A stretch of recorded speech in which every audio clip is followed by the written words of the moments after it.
Bienvenue à vous sur Pause Matinale, très content de pouvoir continuer avec vous cette thématique, l'approfondissement du psaume 23 et j'aimerais ensemble que nous puissions relire ce texte. Cantique de David. L'Éternel est mon berger, je ne manquerai de rien. Il me fait reposer dans de verts pâturages. Il me dirige près des eaux paisibles. Il restaure mon âme. Il me conduit dans les sentiers de la justice à cause de son nom. Quand je marche dans la vallée de l'ombre de la mort, je ne crains aucun mal, car tu es avec moi. Ta houlette et ton bâton me rassurent. Tu dresses devant moi une table, en face de mes adversaires, tu oins d'huile ma tête, et ma coupe déborde. Oui, le bonheur et la grâce m'accompagneront tous les jours de ma vie, et j'habiterai dans la maison de l'Éternel jusqu'à la fin de mes jours. Le verset 1 du psaume 23 nous dit « Je ne manquerai de rien ». L'assurance de David repose surtout dans le fait qu'il sait dans son cœur qu'en tant qu'enfant de Dieu, il peut avoir cette assurance que son Dieu prendra soin de lui dans les moindres besoins. Par amour, le berger ne laisse pas son troupeau manquer de quoi que ce soit. Parce que le berger sait que la survie de son troupeau va dépendre de la nourriture qu'il va lui donner, qui va lui permettre de manger. Le grand berger connaît nos besoins vitaux et nous accompagne dans notre quotidien tout au long du chemin. Il pourvoit à nos besoins naturels et spirituels. Et est-ce que cela signifie que nous ne connaîtrons jamais de temps difficiles durant notre vie? Je pense que penser ainsi serait vraiment une erreur de compréhension de la pensée de Dieu.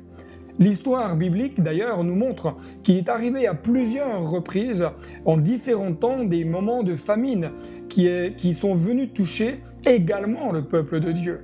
Était-ce dû au péché? Pas systématiquement et pas obligatoirement. Là aussi, croire que la moindre épreuve que nous pouvons traverser est forcément la conséquence d'un péché dans notre vie risque malheureusement de nous maintenir tout au long de notre vie dans une forme de culpabilité qui nous empêchera d'avancer. Cependant, il faut quand même noter que la situation, peut-être que nous traversons, elle peut être le résultat d'une mauvaise façon de vivre, d'une mauvaise façon de vivre notre foi. Et si nous voulons retrouver la bénédiction selon Dieu, il devient alors impératif de passer par la repentance selon Dieu.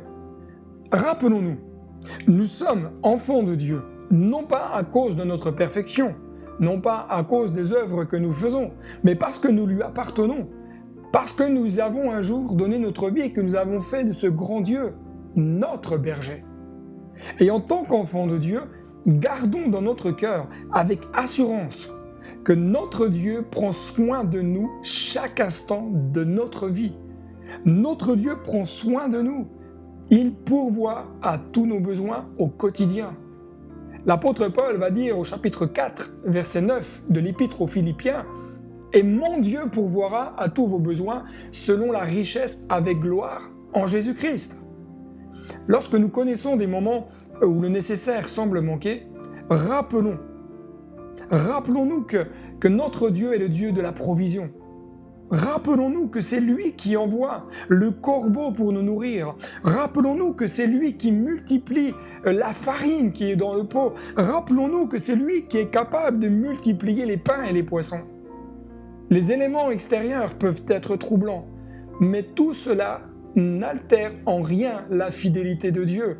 Je peux connaître des moments de lutte, je peux connaître des moments de difficulté, je peux connaître des moments de troubles, des troubles financiers même. Mais tout cela n'altère en rien la fidélité de Dieu. L'accomplissement de la promesse de Dieu n'est pas dépendante des événements extérieurs, mais parce que Dieu est fidèle à sa parole s'accomplira. Il est le oui et l'amen. Il est le Tout-Puissant. Il est celui qui tient tout entre ses mains. Alors oui, je ne manquerai de rien si l'Éternel est mon berger.